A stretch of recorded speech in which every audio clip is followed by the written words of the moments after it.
Good afternoon and welcome everyone to our celebration, our continuing celebration of a shape produced by a curve.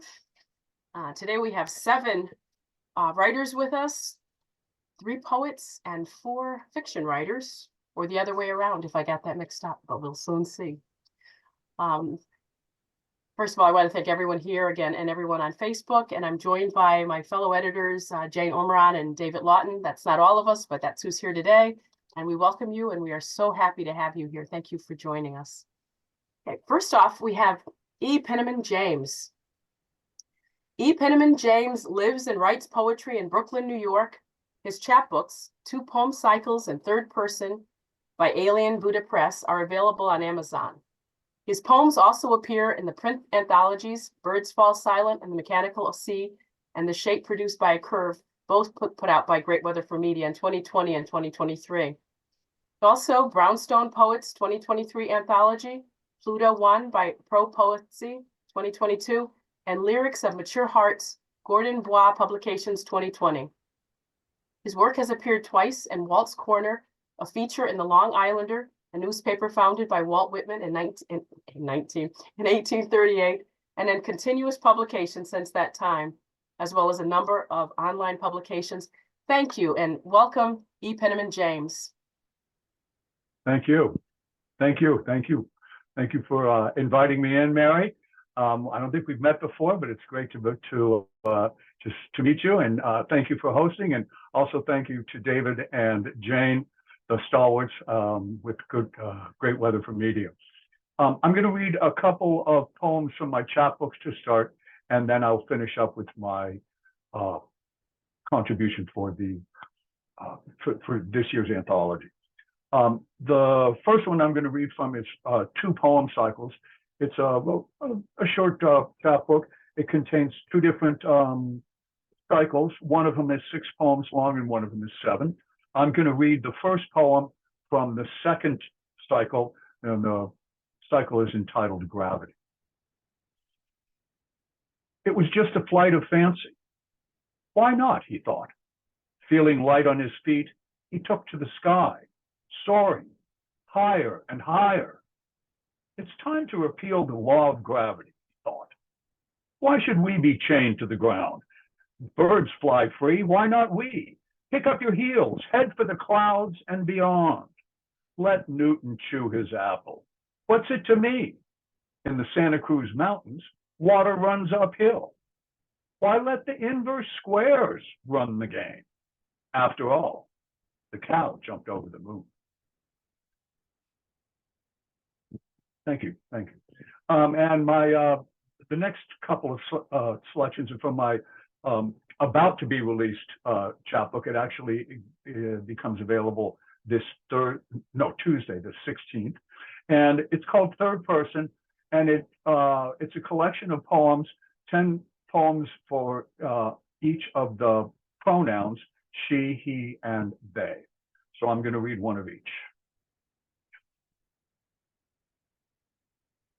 The world does not exist, she is whispering on the train. The world does not exist. Over and over. The world does not exist. Barely audible. She is holding a book as she whispers, rocking back and forth on the balls of her feet, gently, rocking, whispering. On the street, she holds her phone. Words appear before her. The world does not exist. She swipes. The world does not exist. Reading the words, she is swaying, holding a book, facing the door now, on the train. The movement stronger, more rhythmic. The world does not exist. She is alone in her room, wearing nothing, in the mirror, the image of her body. The world does not exist, she whispers. The world does not exist.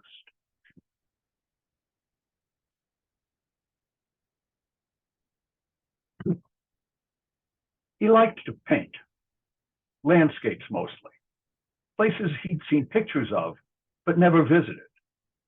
He would look at magazines, watch TV commercials, subway ads. He'd see a beautiful beach, mountain gorges, the Great Plains, and then paint it from memory. Watercolors mostly. Maybe a little gouache, lined with colored pencil. Something semi-transparent, bleeding colors on expensive paper. No oil on canvas for him. How so tedious, watching paint dry. Acrylics were worse, opaque. The paintings were bad. He knew this. So what, he thought. He never let anyone see them. He used them to start the barbecue in the summer, or a roaring fire on a winter night. He enjoyed seeing them burn. The expensive paper curling, releasing the most wonderful ash, coherent, flakes and feathers, and the paint consumed, releasing its color.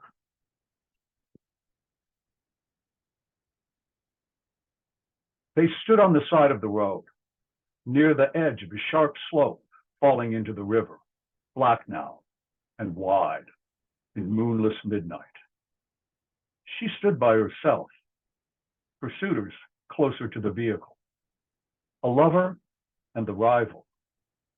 She watched them as they smoked, pretending to ignore her.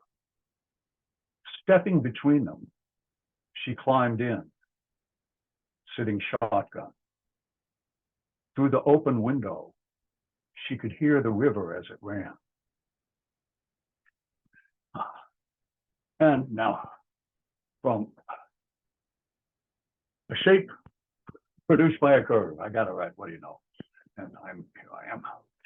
And this is the second time I've appeared in the anthology. It's a great honor for me to have appeared once, and I can't believe that I've been included again. I'd like to thank Jane and everyone at Great Weather. It's just been, it's a great group, and it makes me proud to be part of it. So this one is titled After JM.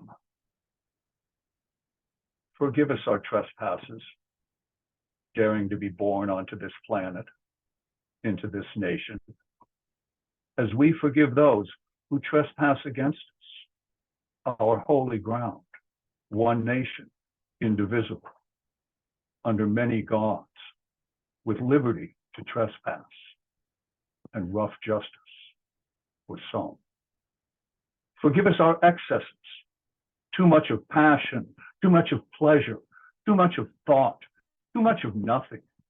Forgiving also our surplus value, our feats of clay, our feats never achieved before, our feats never achieved. Forgive us our forgiving, forgetting, forethought, afterthought, thoughts already forgotten before they are thought, feelings forgotten in fury, failures, failures, failures, failures. In paradise, we trespass against ourselves. Forgive this taste of fruit. Thank you very much. Again, thank you, everyone. Thank you, Mary. Thank you, all the other readers, whoever's out there in the ether watching. And again, my books will be available on Amazon. Just search under E. Penniman James. And everybody run to your computer and buy this book because it's great and you should have it. Okay, thank you very much. Thank you very much. Thanks for that powerful start, E. Penniman James. I noticed your shirt, finally noticed it. I love it that you're rocking Great Wonderful Media. Showing my colors, baby. Wonderful, thanks. Thank you. Thanks. Okay, next we have some work by Janet Irvin. It's ready with us. Janet E. Irvin is a career educator, a writer and poet, and the author of 7 mystery thriller novels under the name J. E. Irvin. Her work has appeared in a variety of print and online publications, including Hawaii Pacific Review, Creosote, The Raven's Perch, and the anthologies Songs for Wild Ohio, and A Shape Produced by a Curve. A member of the Greenville Poets, Sisters in Crime, Central Ohio Fiction Writers, and Buckeye Crime Writers, Irvin resides in Southwest Ohio on the edge of a nature park, which serves as inspiration for much of her work. So welcome, Janet. Thank you. Thank you. Well, first I want to say it's an honor to be included in A Shape Produced by a Curve and to have this opportunity to be with all of you today and to share with you some of my work. I thought I would give you just a little bit of introduction to the 3 poems that I'm going to read first that have kind of a common theme running through them. When my mother passed away, a cousin of mine, whom I had not heard from in a long time, sent me a collection of photographs showing my parents before they got married, and then after I was born as a young child, and then growing up at our grandparents' house. My mother was one of 11 children. Her maiden name was Kopp, K-O-P-P. And as they used to do in those days and still do in immigrant families, the entire family would come together on Sundays to eat together and to have conversation. And so the first poem is about my memory of that time. It's called In the Key of Blue. Sunday afternoons, the Kopp women gathered in the long drawing room, infants at breasts, skirts hiked above nylon legs, and magpie laughter. In the kitchen, the men drank beer and argued politics, while children swooped, song sparrows in full throat, from porch to patio. The rich Hungarian voices swelled above the chirping chorus, competing to claim the latest morsel of family scandal.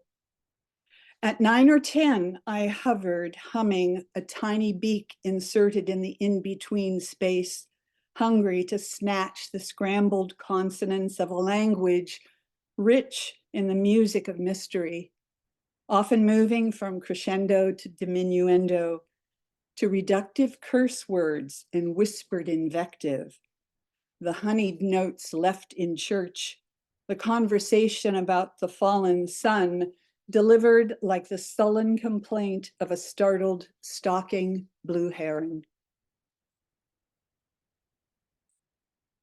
My grandfather was a butcher, and in fact, their house, which was huge to me as a child, 3 stories, had the grocery store in the front, which is very typical also of those times. And I used to be invited to go down and to help my aunt sell things. So I would get to work the register and hand over candy to people who came in. And I also observed my grandfather there. This poem is called Hollowed Bone. The butcher block in my grandfather's shop stood at the back of the showroom, unbloodied in the face of mourning. My uncles carried racks of lamb, quartered calves, the carcasses of pigs from the underground coolers to the maple square where Grandpa waited, blade in hand, apron clean, heart eager to begin the carving. Slabs of beef, ham hocks, ribs and feet, steaks, sometimes tongue, to fill the orders spooling from immigrant mouths. I waited by the candy counter, listened to the knife soprano, the cleaver bass, the hum beneath his breath. 10 languages he spoke, not the literary version, but the earthy cadence of mines and mountains, steppes, tundras, seas red and black, each phrase a slim sinew of connection, a tendon tied to village and hamlet, mouth to mouth. Time has carved its own steak, shaved the fat from the roast, all the juicy bits gone, swallowed by age, nothing left but hollowed bone. The poem, which A Shape was kind enough to publish, reflects how, as I grew older into my teen years, that small industrial steelmaking town seemed too small for me. And so I wanted to escape, as many of us do, And yet there is always that family tie bringing you back. But this poem is kind of about that time period in my life when I was a senior. It's called Skin and Bones. You are nothing, the auntie says, but skin and bones, too thin. A strong wind will blow you over. Eat. She places a dish of kielbasa, a stuffed pepper, maybe pig's feet, my mother's preferred meal, not mine. I pick at the offering, aware that there are children in China, in Africa, in the hollows of Appalachia, who would not sniff at these strange foods, but my mouth waters for different tastes. Olives, a melon, honey, apricots, a taste I do not know, but will learn through travel, while my skin stretches tighter across my 2% frame, the thinnest anomaly in my whole milk family. My senior year, a talent scout will whisper, she would love to represent me. Her agency alert for skinny girls with bony hips who wear their skin like a veil. Osteo tattoos. Of course, if you come from the immigrant background that I have, not only Hungarian, Austrian, but also Irish and Polish, there's a good bit of family myth and tales going on throughout your growing up years. And this poem is about those tales and how they translate as we get older. It's called The Story Witch. Family legend swears the women in my line can hear the odd tales escape from the embers, can read the omens hidden in the sizzle and blush of branches laid bare to the will of burning. Tonight, I think they're right. I sit by the fire pit in faded jeans, beer in one hand, kindling in the other, and stare into flame that speaks in bladed tongues of the wood's past glory. How she, this tree, now hewn, once grew through the understory toward a kindred lichened trunk, rooted herself in a sacred grove on land too far away to spy from this chair in this yard. The past leans in, eager to stir the pot. One log cracks, settles with a sigh. More stories erupt among the ash of dead limbs, Joan of Arc and Sarah Good. Trees share long memories, hiss the names of women burned in the madness of hysteria and fear. I hold my hand above the heat, imagine the sear of parchment skin, the blisters rising on welted flesh while story witches writhe, and the wind tosses errant sparks into the throat of night. And I thought I would finish with something a little more lighthearted. We've all, I'm sure, are encountering the AI business, the chat bots, and who's really going to write this story or this poem. And one day in checking my inbox, I was pretty frustrated with the many things that you have to toss out without reading. So I wrote something. It's titled, I Am to the AI Residing in the Metaverse. Dear bot, please stop sending me email notices of items I have won. I have no need of tool sets or drills, charging stations, penis enhancers. I am she, her, crafter of mysteries, poems, essays, live art in the real. I do not share my virtual lightly. Do not scatter my URL to be devoured by the tweeting birds of X. Please, for the love of cyber, stop. Thank you for listening to my work. Oh, thank you very much.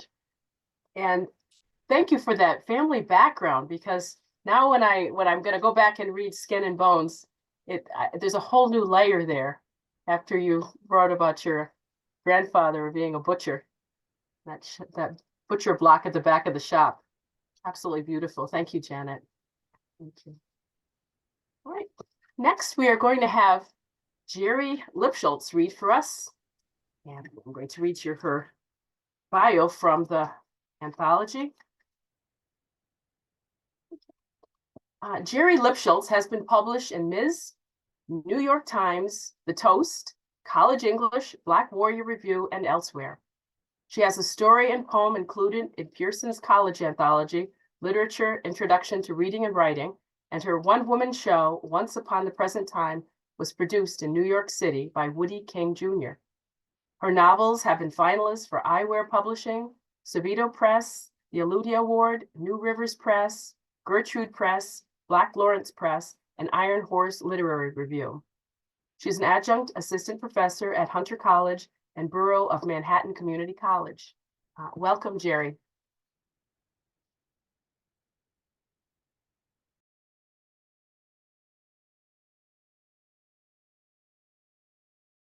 Geri, you need to unmute yourself, okay? Up in the corner. It's okay.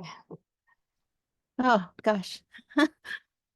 Hi, it's really wonderful to be part of this group, and this is the second time that I've been published by Great Weather for Media, and I'm really, really grateful. These are wonderful books, and the stories that you've taken are so quirky, and I'm really grateful for that.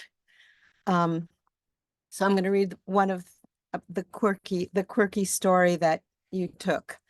That is pretty fresh. And if there's time, I'll read an old poem. But so it's a story, or maybe it's a prose poem, but whatever it is, it's quirky. It's called The Apocryphal Book of Esther. The first thing she did was to change her name, not the diminutive endearment of Essie. She liked Essie, but now it was S.E., a swirl, a snake, a charmer, with the easy E of glee, of the propulsive joy that creates itself and releases itself, the sound that forces a smile upon the lips, no matter who's looking. Yes, she was running away from the brutalist buildings of her marriage, even of her family. She was running away, yes, even from her children. She had packed a small valise. The word valise was important to her. It was a word used by her ancient mother, the grandest mother of all, the one she wanted to house in her college dorm room that was already a triplet, comprising violent girls who used their nail files to stab her in the middle of the night, which was a blessing when you consider that it was then that Essie developed the habit of rising up when others are catching their last sleep. The sleep of her roommates came after the plundering, but no, there was no room for a grandmother in a room of the beleaguered child, no room even for her ghost. Not even the ghost of a grandmother could penetrate those two girls so steadfast in their work. And then again in her very own studio, but that too had been infiltrated by the more local ghosts of freshly fallen men, still adolescents themselves. There was no room in that subletter for the ghost of her grandmother, the world so crowded with the dead. Essie learned the hard way. She spent many a night mourning the young men, how worthy they seemed to be. Though her dedication to her ancient grandmother was profound, Essie was not a girl lacking desire. And so it lingered, this desire, all the way until she'd married that boy who'd inseminated her, the first one, whom she left. But in that small home in the woods, she dreamed of rescuing her grandmother from the ruins of a home that had kept her bedridden. It was the fault of the home, she, like her grandmother, reasoned. Yes, she was before the age of reason, her grandmother after the age of reason. And of course, this was but a memory, or more exactly, a haunting. She'd been dead for decades. Her grandmother's name began with that S, that ancient biblical Sarah. And like her namesake, her grandmother was besotted with mania, a mania that stemmed from the willingness of a society to send her sons to war. S.E. adored her. Dead for many years, although not in the dream world. In the dream world, Sarah, the ancient grandmother, loomed great, loomed terrible, terrible in her generosity. She was there with lessons about how to survive as a woman, as a mother, as a wife, as a surviving, bodily suffering appendage of the family. Nothing at all like the Ten Commandments. It amounted to the growing of strength and support, scrappiness, a reversal of the order of pride. Virginity, for example, was for the birds, loyalty to self foremost. Do not desert the children until you're satisfied you've given them the tools. Alliance with the most unusual, the meekest, the strangest, and a rabid fearlessness that bordered on being feral. And now it was eons later, husbands and sons, and yes, even daughters later, and Essie was on the run. She did not like leaving her daughters, but her job was done. She'd given them the tools. Literally, they were dildos and knives and coins and jewels stashed in their own valises, along with a rucksack containing woolens and starched linens, along with a brush that seconded as a weapon, along with a note, with message and maps, everything tucked under their bed skirts.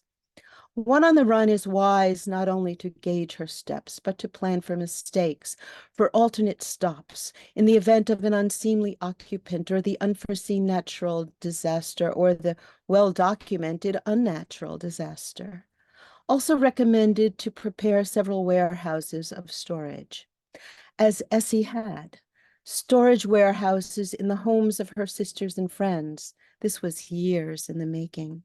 Her sisters and friends chosen so carefully. A forewarning that came decades earlier. Her birth, a miracle or a mistake, depending upon the teller. Her birth alone should have constituted a warning.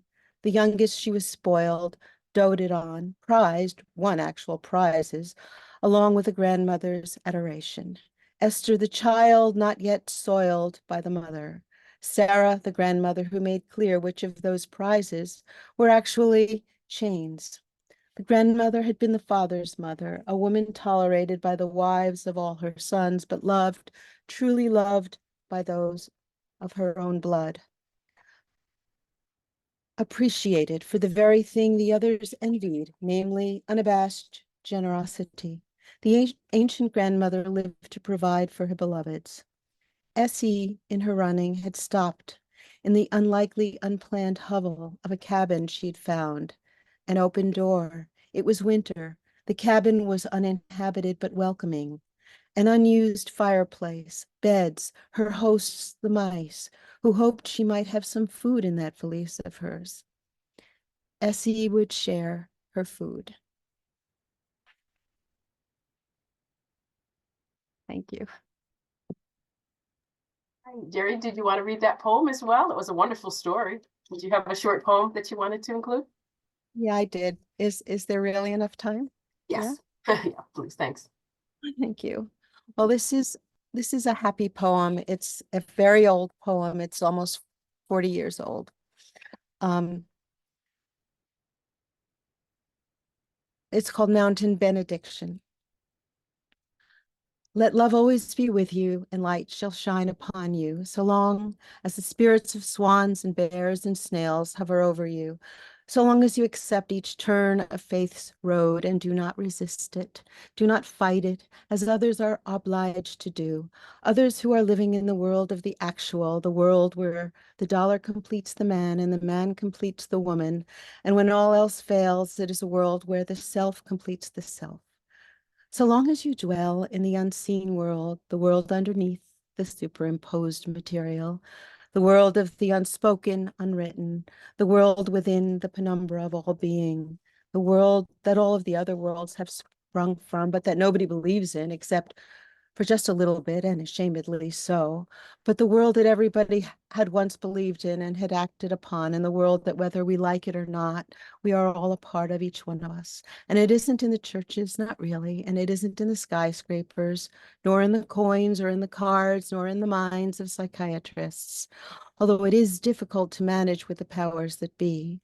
But so long as you remain steadfastly a part of this world, an invisible world, you will remain protected against all pains and terrors and afflictions of an earthly kind. Amen, and women and children are them. Thank you so much. Thank you. Thank you for including that. Your story was so lyrical. It was so nice to hear the poetry. It was like you just took a pause and you just kept reading poetry. It was pretty beautiful. Thank you. Right. So next up, we have Sarah Sarai. Sarah Sarai's family moved from Long Island to Los Angeles when she was 8, sparking a westward gaze she captures in Bright-Eyed, forthcoming from Poets Wear Prada. Other poetry books include Geographies of Soul and Taffeta by Indolent Books, The Future is Happy, Blaze Vox Books, and That Strapless Bra in Heaven, Kelsey Books. I love the title. Anthologies featuring her work include Bud Smith and Aaron Dietz's In Case We Die, Unknown Press, in case. Geri LaFemina's Composing Poetry, Say It Loud, Poems about James Brown, Whirlwind, Shadows of the Future, and Other Stream Anthology by editor Mark Vincents, and the OR, is that Oregon? I'm not sure, but the OR Penthology, Marcellus Rousseau, editors Ed Go and Michael Whalen. She is proud to have work in 3 Great Weather for Media anthologies and thanks the press for the opportunities it continues to offer writers in New York City and beyond. Welcome, Sarah, and thank you for those nice words. Thank you. Thank you very much. Can you hear me and all that? Yes. Okay. So I'm going to start with a poem that I thought was, I liked, but I posted it on Facebook and so many people related to it. And it's, about all the crazy stuff that comes up at night when you wake up and wonder if your life is worth anything or meaningful. Not me, it cries. This was in Oddball magazine. Not me, it cries. Delusion and the tangential self. Your past doesn't haunt you. You haunt your past. Middle of the night, it jerks you awake. Lady, now what are you blaming me for? Spots your darkened eye, your smile, a cache of memories, a loop tooling outskirts of best times ever. Manic when manic was weirdness of courage, originality manifested, delusion or the primal self. Tears, because tears are hieroglyphic, symbolic, representational. I could have used some help, Age's clarity will not be heard. Oh, and I just read that from my phone. So never, okay. Most of the Marys. The messengers, one of the Marys, most of the Marys, always lose sons, stolen. Always lose daughters, stolen and shipped. Paradise should be close by, coaxing the peace of a skyline when the not justice cripples the heart. All the one gods point skyward to the tip top of your inside brain. When will it end? And so on. The sun shines on your outside brain, pursues a glow but languidly. I worry the world has given us hope.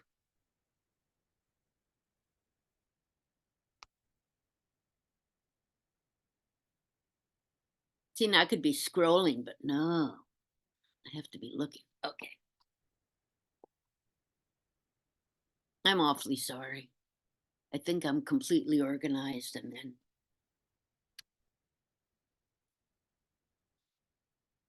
Okay, this was in the Southampton Review a while back. The first time I had sex.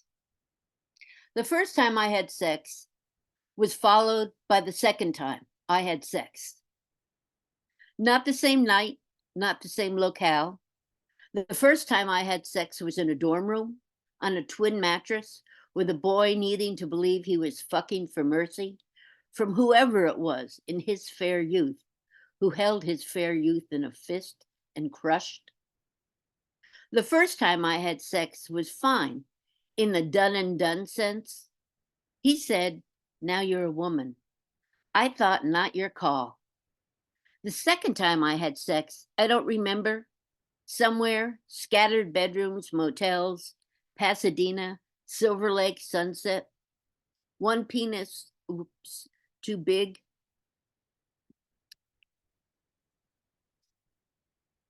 No, it's not over. We're just scroll-alicious. One penis too big, another so small I felt his terror. I chose a piano player at a bar. The man who gave me the clap chose me. I made out with a woman in a car idling on a hill. The emergency brake was worrisome, but her mouth was smooth as familiar sheets, welcoming me every night. Dang, I was afraid.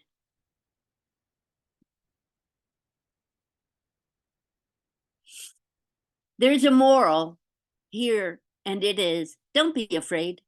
Sex with men wasn't awful. Sex with women, floral in the night and leathery. The moral here, our bodies are soft foothills in spring. The sun sends its warmth to grass greening on soft foothills in spring. Thank you.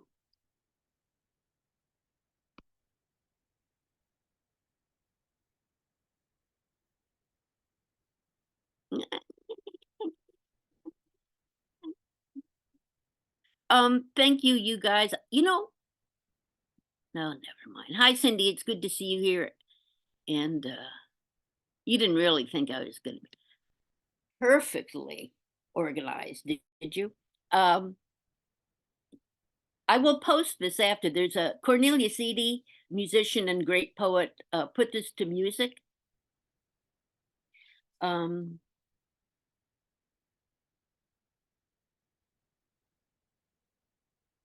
Which you can find.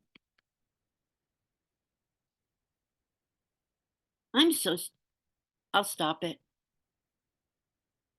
In my brain tonight, this was in the New York Quarterly, but I can't sing it. You'll just have to listen to Cornelius Eady. It's not on Spotify, it's on that other one. You'll figure it out.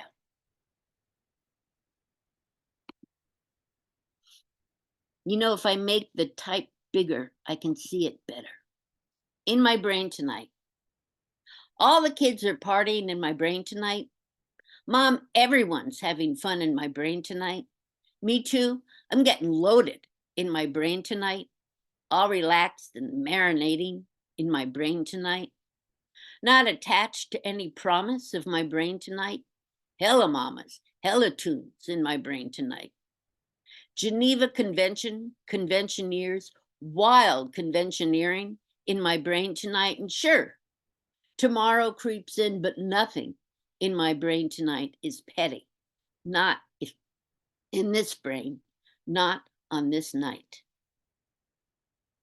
I am done. Could you remind me of the title of the poem that I have in your anthology?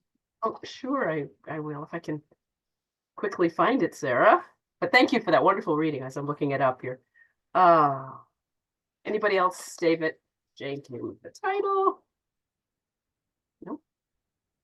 Okay, well, I'll just find another poem. And... Oh, yeah. Oh, you didn't read it. The was that your sisters would, oh. Yes, that's it. Vagina monologue. I try and forget that poem. Oh. I have very mixed feelings about this poem, and it did happen. I was looking at my niece and nephew, my great niece and nephew in Los Angeles. They're like 29 and 30, but so they don't necessarily, they're not interested in everything I have to say to them, so I'm very cautious. We're very close, but you know. And I looked at my niece's page, my great niece's page, and there was a clip of a vagina, like from Pornhub. And that just isn't her style. So, but I didn't want to say anything to her because this is the kind of thing where I feel like I'm her mother and everything gets tense, you know? So I talked to her brother and said, do you think your sister wants a vagina on her page? So Sarah, apparently I was correct in notifying her, and this came from that. Are you going to read it, Sarah? Yeah, I'm going to. Oh, good. Okay. Oh, good. Oh, I thought you were going to read it. Page 70, yeah. On the anthology over your head. Thanks. Okay, great. Thank you guys for publishing it. Thank you. D was that your sister's vagina monologue. I'm not judging, but there was a vagina on your sister's profile. Likely not your sister's vagina, but it is a vagina winking at whoever drifts by. signaling rest in a storm, or no rest for the stormy? Maybe statement art, mixed messagey, yet a necessary reminder. A vagina is not an insta-salve for loneliness. Estranged are the many from their heartbeat. Please tell your sister about the vagina on her profile. Remind her to check the settings, and also that Auntie would love to hear from her. She didn't answer my last email. And I'll finish out with one more. Okay.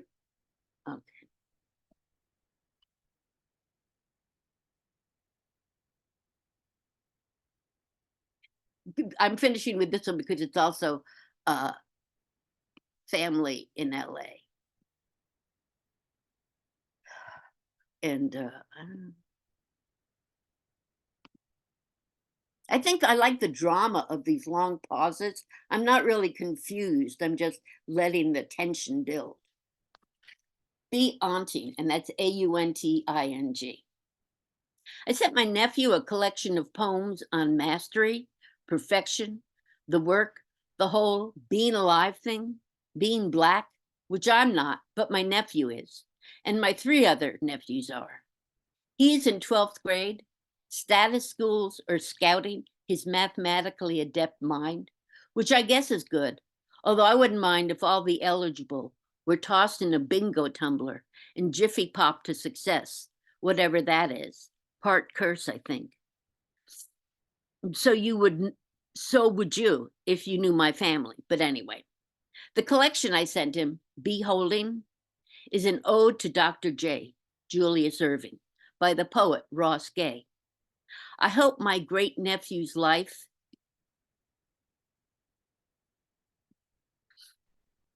is floral and expert and California worthy. I want it beautiful and open, glorious, sure. I'll take glorious in this untrustworthy world.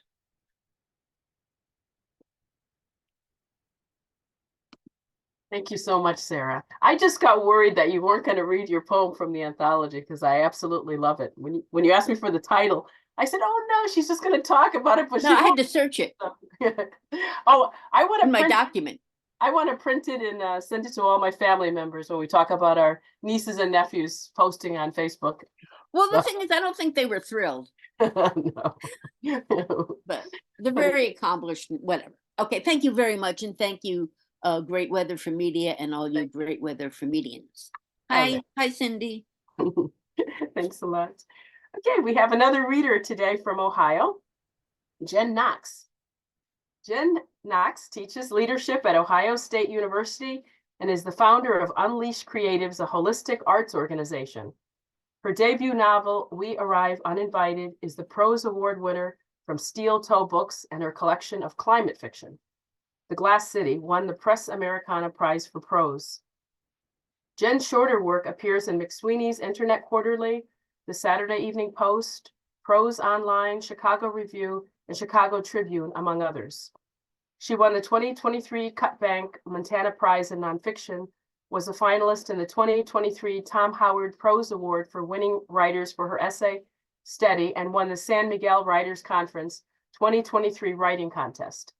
Jen recently received an Ohio Arts Council grant to complete a collection of essays about work. Welcome, Jen. Thank you so much, Mary. Thank you, everyone. This reading is fantastic. And I needed to check my settings on Facebook because I'm not on there very often. I love that. Okay, so I'm going to read from A Shape, Produced by a Curve.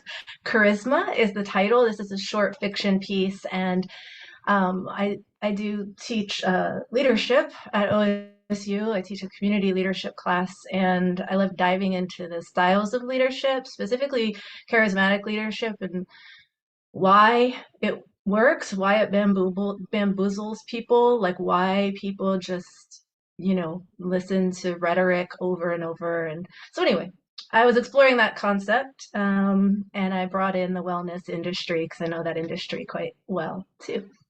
This is called Charisma. My last client, a financial analyst, stood near the center of the room, surveying a 4-foot portrait of an elderly Polish woman wearing a red babushka. I'd bid on the painting at an estate sale when the woman's deep-set eyes first confronted me in the same way my mother's had when she was alive. I like to imagine this was an artist's rendering of a woman in my own maternal line, at least 4 generations back, here to guide me. A beautiful painting, the man said. She keeps me accountable, I said, applying salve to my lips. I'm Joseph. He extended a well-manicured hand, and I assessed the hint of malaise lacing his smile. Come in. Joseph followed me into my office and surveyed the room as I lit a candle. He glanced at an oversized chair tucked in the northeast corner near a heavy purple curtain, a small couch next to an exposed window, and a simple wooden chair positioned closest to my desk near my plants. He chose the wooden chair as I settled behind my desk and clasped my hands. What do you want? It was my leading question for all clients, and when they couldn't answer, I'd ask them to leave. Joseph remained steady. I don't go to healers, he said at last. He watched me as though I were a painting. I never looked new clients in the eyes. It was a right they had to earn. Even the steadiest had a proclivity to obsess, more over what they believed I could do than over me as a person. I knew they didn't. No matter, I said. When my wife left because of me, his hand was cupped over his forearm, and I watched his fingers tighten as he searched for my gaze, perhaps hoping I'd finish his sentence. What do you want? I asked again. I don't want to be afraid. You're afraid? Joseph was composed, but he was just like everyone else, looking for a shortcut, a feeling of comfort that would endure in perpetuity until the day of his peaceful death. I'm afraid of living, he said. He gestured toward the frosted window glass, which I took to mean the world outside. You keep a job, I assured him. I vet all my clients to make sure they can pay, and I had verified his position as a senior analyst at a large financial firm 2 days prior. I have regular paychecks, but that's not a living. You can live, I said. I let him stare a while, then pointed to a metal watering can that was positioned on my desk near where he sat. Do you mind topping them off? I asked him. I love this part. As Joseph lifted the overfull can, it began to drip on my desk, then my rug, and he muttered sorry. He used both hands to pour slowly, too slowly, like a new driver on ice. He spilled more, and I watched his energy spin out. Just as he was about to right the can, I yelled, Joseph! The can slid from his hands and onto my rug. Shit, I'll clean this up. Most clients arrive at my office with broken nervous systems, moneyed addicts fresh from spiritual quests, or those seeking a spiritual teacher. They want answers. They lean against the wall or sit hunched in the tufted emerald chair in the waiting room and tap their fingers on the side table or compulsively check their phones if I make them wait. Joseph had a little more promise. What do you feel? I asked him. Do you have a towel? What do you feel, Joseph? Like I fuck everything up. You spilled water. So what? I walked around the desk and crouched down in front of him, my wide-leg pants resting on the damp ground as I searched for a place on his forehead to settle my gaze.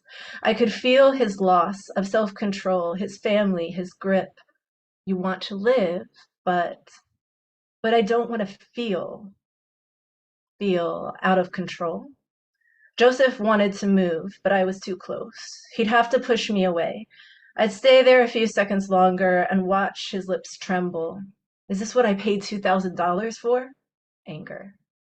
I wanted to smile the way my mother would have. What do you feel, Joseph? A lot. Living is feeling. I can't lose everything again. You'll lose everything again. And again. I cupped his narrow chin, and he narrowed his eyes, fists and blood vessels tightening. Living means losing things. For a moment, he forgot his posture. When his brows and hands softened, I felt a current move throughout my body. The same current I felt when I had my congregation. I could still see the crowds, my soldiers, helpers, my endless support. I would have said anything to keep them coming back, and I did. Joseph gripped my hand as he thanked me, inviting me to examine the light in his eyes. Just as I thought to avert my gaze, it was too late. Joseph walked past the tufted green chair and toward the door, pausing near the painting. I wanted to invite him to book a weekly section, to unpack his past. There are stages and steps, I wanted to say. You were destined to walk into my office, I wanted to say. If you feel afraid, I started. But the gaze of deep-set eyes caught me, and I put my hands up with the same surrender I offered the day of my arrest years ago. Joseph's medicine was his pain, she reminded me. The woman's silver hair was long beneath the scarf, and I became caught in a net of shadows cast across her face, trying to understand the origin of her light. I'll be afraid, Joseph said, smiling with assurance. That he understood, perhaps better than I ever would, before turning to walk down the hall with an urgency of a man who was headed somewhere at last. And that's it. Thank you so much. You were gonna read anything else with that, or? I didn't want to interrupt you. If I have time, I'll read a very, very short piece. I think my voice will hold out. I've had a little bit of a cold, so I'm breaking a little bit here, but I think I can read a very, very short piece. Okay. Thank you so much, Mary. This is from the Glass City, which when the Press Americana prose was just re-released. So I've got some extra stories in here. This isn't one of the new ones though, because this is a short one. This is actually almost well, I'll just read it. It's called Our Sky, the Ocean. Very different type of story. Very, very different. We were waiting for rain the day my sister stopped talking. We stared upward as a family, examining the swollen clouds, unsure. Mom and Dad prattled on about the football game that was holding up traffic to I-10, the sandwich shop opening on 5th, and the sad state of our garden. I chimed in from time to time, keeping an eye on my sister as she watered the vegetables.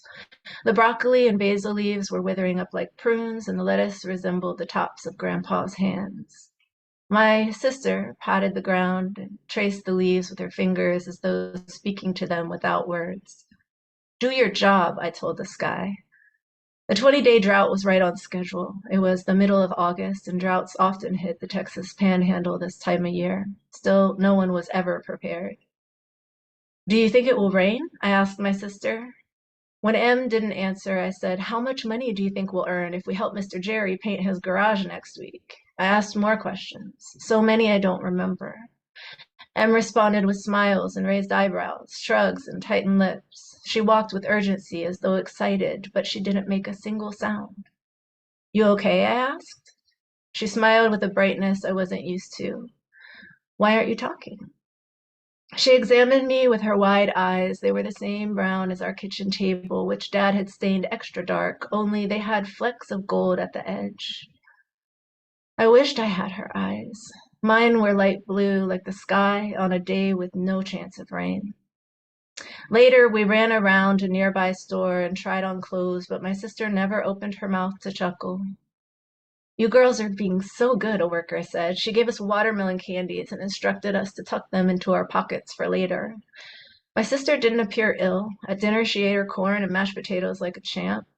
Toward the end of the meal, Em winked and gestured toward the door.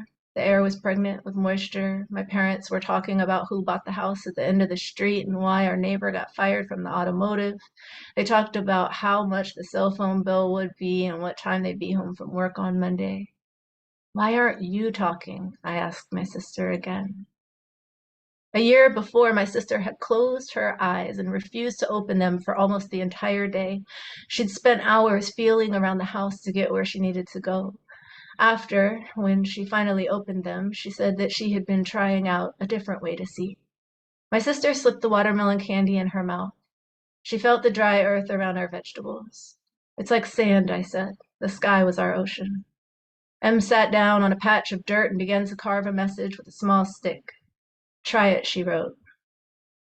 I closed my lips, traced my finger over the wrinkled lettuce, and looked up at the sky. Together we waited. I could hear my parents talking about this and that, but after a while I began to hear the wind too, then the whoosh of cars nearby. I began to understand. The first drop of rain hit my arm and made all the little hairs stand up. The next drop landed on my cheek. My sister and I leaned back and closed our eyes, listening to the world, absorbing each drop. Thank you. See, when we wait a little longer, we get those wonderful gifts. Thank you. I really enjoyed both stories so much. Second one really had me on the edge of my seat. All right, we have two more writers today. We have some poetry and some fiction, and I guess everyone I think I'm speaking for everyone when I say I really like this mix of the poetry and the fiction. It's really been really a beautiful afternoon. So I want to say that now before we finish up our afternoon. So our next writer is Don Zirilli. Okay, easy to find. Donald Zirilli's poetry appears in Anti-Poetry magazine, River Styx, Nerve Lantern, Art Times, Posit, The Great Weather for Media Anthology, Paper Teller Diorama, and many other periodicals and anthologies. He edited Now Culture, and the Rutherford Red Wheelbarrow, and has judged poetry for the New Jersey Teen Arts Festival. His chapbook, Heaven's Not For You, was published by Kelsey Books in 2018. Donald and his wife live in an idyllic corner of New Jersey with 2 dogs and a cat. And thank you very much, Donald, for being here and for reading your poem that opens the anthology, A Shape Produced by a Curve. Thank you. I'm really honored to open this anthology, and especially even more so after hearing these readers. So I'm going to start with my anthology poem. This is called I Need Something for a 4-Year-Old Whose Parents Split Up This Year. You know, something tree-like, something hearthy. It should have lights, candles, a train, and it can't ever die. Do you have it in red? No, it can't be red. White, but colorful. And it should cover things, you know, drape on them. It should have a falling motion, but, you know, gentle. And it can't have edges or fit in her mouth, but it can be kissed occasionally and should write beautiful letters, but never go anywhere. Make her sick of it, bored with it, even as it excites her to another morning. Long discussions, but let her lead. And fringe and sparkles. I want it extra large, night-sized. I'll take the warranty. Don't wrap it. I have to take it home first, where I have ribbons for every year, because she'll never open it. I know. Thank you. That's the anthology poem.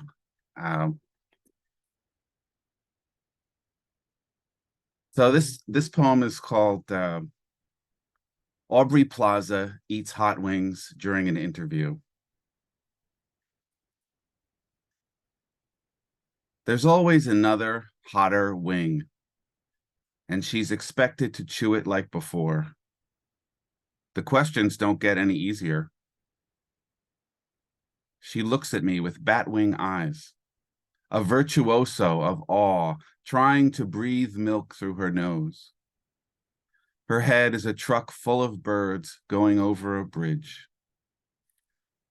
All that flying inside doesn't make her any lighter. She can no more ace this interview than I can win my life.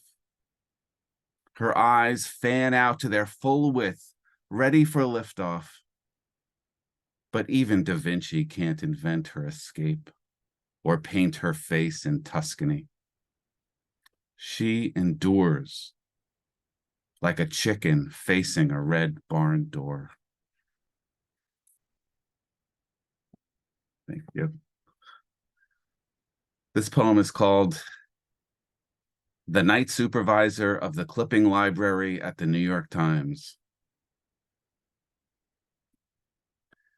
My father, the great beauty, about whom it was said, he looked at you like a bare bulb, still hot from being light. My father, the brick. My father, the clock, a way of counting.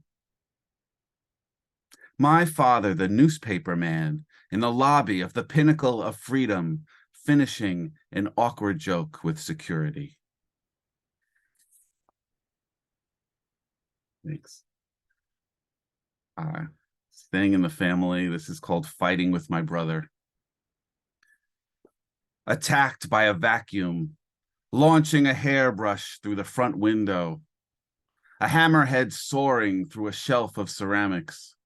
We fought each other for Lebensraum and television, justice and guilt, propriety, survival, like a cold front, like my mother's tormentors, disease and disaster, spooling out outcomes, contesting latitudes, parading costumes of authority, forever dousing our worldviews in backyard zeitgeist, like the dying battery of a respirator, like a sunset caught in the Gulf of Maine, refusing to end. Yeah. This is Aunt Enid's paintings. Aunt Enid's paintings, if she had painted, would be sunsets with no sun, fluorescent rectangles on office buildings and tenements, brilliant testimonies of drab witnesses. She would paint in the bathtub of her Queens apartment with acrylics so she could wash up where she was, always finishing in one day, as though the sun were posing for her, as though every sun were different, which her colors make you believe. Her paintings, unique as children, saying, "Here I am, here I was, recognize me." They would lean against table legs or huddle in chairs, and if you tilted through them, confessed your captivation, next birthday or Christmas, one would land above your couch. And indoors at all times, you could see the passion of a doomed day not surrendering.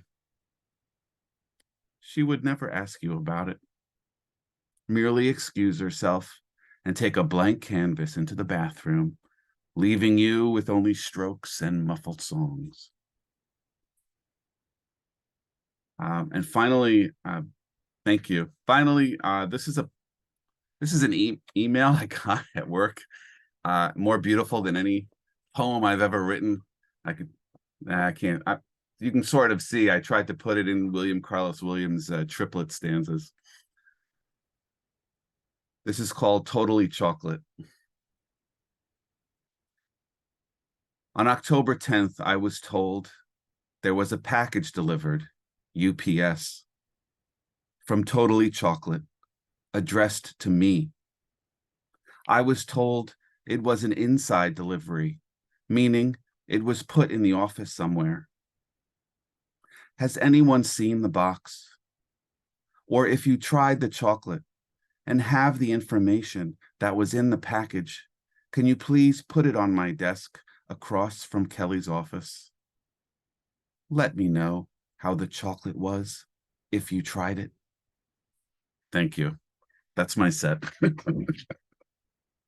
I swear I didn't take that chocolate, but I love that. That's what I would have. Oh, good. And I gotta say that when you reading that opening poem, I don't know, it always makes me want to cry, and I don't know why. It's just I love the mystery of it, and the feeling behind that poem, and it's just sometimes life hands you a poem, but it's at a terrible price.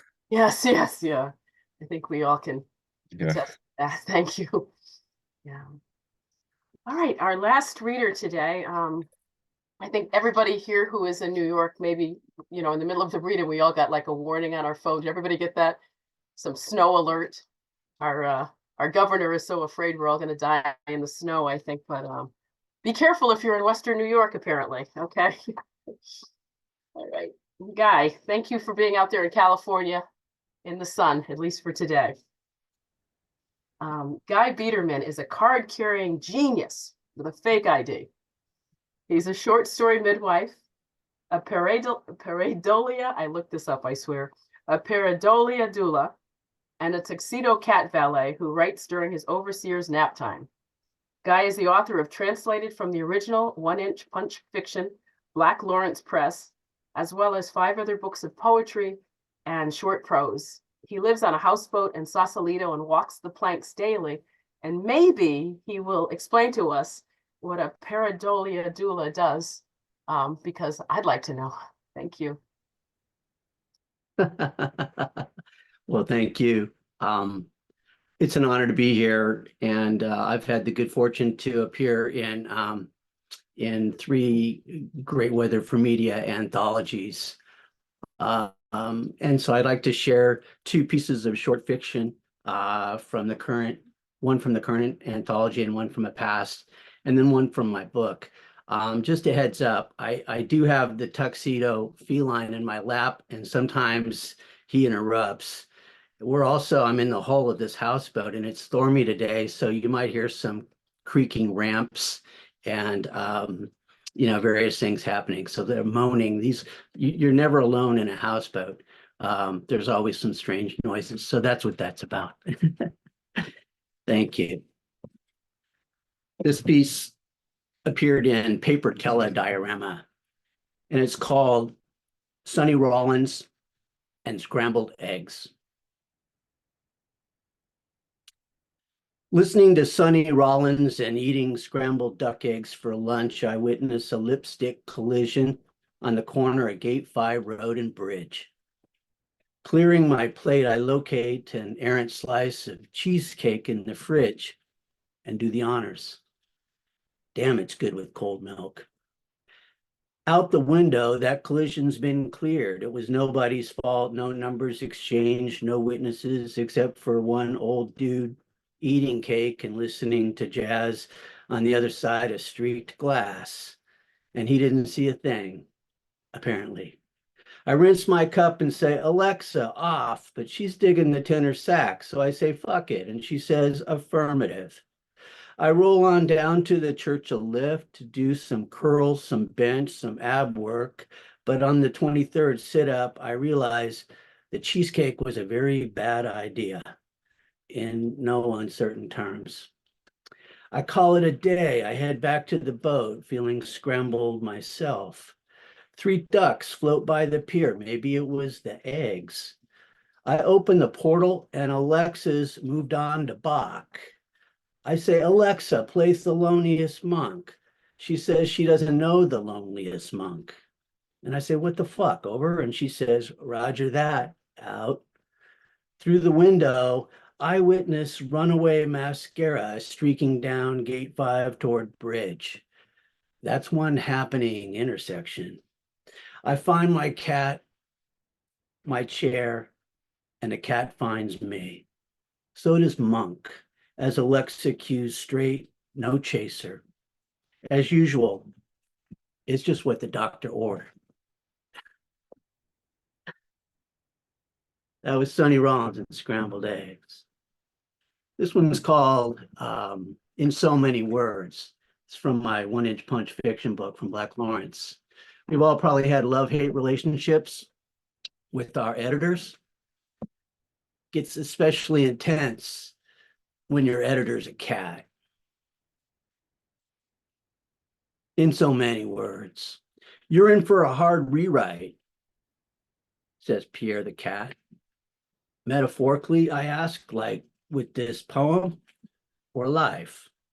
For clarification, he walks across my chest, licks my earlobe with his sandpaper tongue, his paw catching on my flannel, as if that's supposed to clear things up. It's part of his craft, his editor's technique. Why so many words, he says, but it's not a question. He takes his time extricating himself from me, pinned in my favorite chair, coffee just out of reach. Then, with the pen, he settles across my journal and the typed first draft. When Pierre pulls out the pink fine point, adverbs tremble, adjectives pray. I've hidden the red, can you imagine? You want to talk about craft, he says, try writing without any words, without paper. Try living next door to a beginning sax player who doesn't know the beauty of silence. Sometimes Pierre sees metaphor on a different frequency.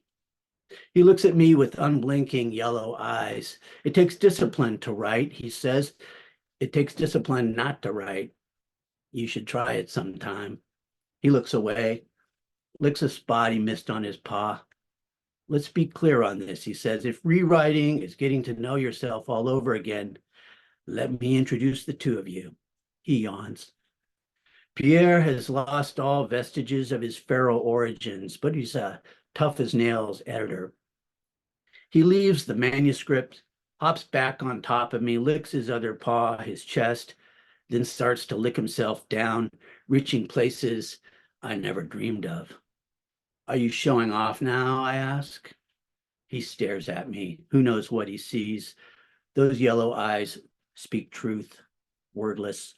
That 60 grit tongue, rounding odd corners, applying a smooth, fine finish, showing me how it's done. Can I at least refill my coffee cup, I ask, down to one free hand, my torso under siege. Not a big cat, a dainty killer, in fact. Pierre somehow grows heavy on you. His purring, I take as a no. Pinned by exponential weight, with his whiskers brushing against my cheek and tickling, I know better than to laugh. His sudden dismounts are four-claw affairs and sometimes draw blood. Editor's red, he calls it. His personal copy editing marks. Graft is physical. Catnip is for later. Eating grass is the best way to purge, addition by subtraction. And purge you must, he says, eyeing my manuscript, my words, as he moves to the Istanbul rug and flexes his claws. Keep your claws sharp, commands Pierre. Know when to stop. Work on your indifference. Don't just kill your little darlings, as your beloved Faulkner once said. Have a little fun with them. Bat them around. Scare the precious shit out of them. Pierre gazes out the window, his back to me. Who knows what he sees? I once wrote a story, he says, and it went like this. Pierre walked the streets of Kathmandu. Dogs cowered in the shade. Pierre's walking still. End of story. His tail flicks. Every story, every dream, every poem I've written since has been the same, retold. Meaning is a shadow you can't grasp. Pierre saunters into the kitchen, leaps onto the counter. Anything made smaller is better. Tumors, hairballs, poems. Remember, anything except breakfast. So, he growls, you got any king salmon on the boat, Ryder? That too is not a question. And so I rise. Yeah. And I'll close with a little micro called Tweezers that is in the new one. We've probably all had interesting experiences with landlords over the years. I once had a landlord who evicted me for having too many plants on the deck, not marijuana. And for years, whenever I needed to go to Villain, Leo was always there for me. This isn't about Leo, but it could have been. Tweezers. Rising off the ground, James is dropped into a speeding convertible with a man who can't open his Fritos. Giant tweezers recede. Welcome, says an omniscient voice. You're not James anymore. You're Herbert now. Herbert now feels carsick, needs to pee, but there's no stopping, not for potty breaks or karma do-overs. James angered the wrong writer with his tough luck eviction notice to Evelyn, even tried to kick her cat, though he missed. Now he's in her damn train wreck of a story with Frito guy. Who knows what he did for this privilege? And Jesus H. Christ, those tweezers hurt. Crap. What happened to his hair? That was tweezers. Thanks, everybody. Oh, thank you so much, Guy. Thank you for reading the Rollins piece too. It was nice to hear that again. And I hadn't heard the other one, the story from your collection. Definitely want to know more about your cat and your editor. Wonderful. So thank you for this afternoon, everyone. The poetry, the fiction, it's been terrific. One announcement I'm going to make for everyone, except for you guys. If you've already been, if you're published this year, you've got to wait a year. But submissions are still open until January 15th to anyone listening or watching who hasn't sent in some poetry or some fiction. And everyone you've heard today, hopefully we'll hear from you again next year when you know you are eligible again. But it's been a great pleasure, and I thank you very, very much. I wish you a peaceful and wonderful weekend. Martin Luther King's birthday, or not birthday, but our celebration on Monday, and in his tradition that his words, let's do some good out there in the world. Okay, thank you. Bye-bye. And